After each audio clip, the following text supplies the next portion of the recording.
કરીશું ચોમાસાના આગમનની।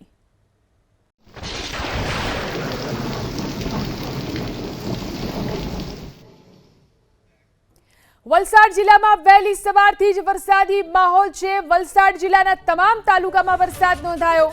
વલસાડ, પારડી, ધરમપુર, કપરાડા તાલુકામાં વરસાદ। વહેલી સવારથી જ વરસાદને લઈ અસહ્ય ઉકળાટમાંથી લોકોને રાહત મળી છે।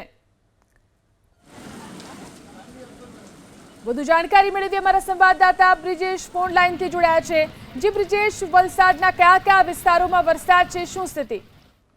જી, વલસાડ જિલ્લાની અગર વાત કરીએ તો ગઈકાલે સાંજથી અને મોડી રાત્રે ખૂબ જ ઉકળાટ હતો અને વહેલી સવારે આ અલગ અલગ તાલુકામાં વરસાદ પડ્યો હતો। વલસાડના કપરાડા, પારડી, વાપી અને વલસાડ તાલુકામાં વરસાદ જોવા મળ્યો હતો, પરંતુ થોડો સમયના વરસાદ બાદ વાદળછાયું વાતાવરણ લાંબો સમય રહ્યું હતું। હાલ જે પ્રમાણે વરસાદ બંધ થયો છે, થોડો તડકો પણ નીકળ્યો છે, પરંતુ રોજ રોજ વહેલી સવારે ધોધમાર વરસાદ પડવાનો સિલસિલો વલસાડ જિલ્લામાં ચાલુ છે। જી, આભાર તમામ જાણકારી આપવા માટે।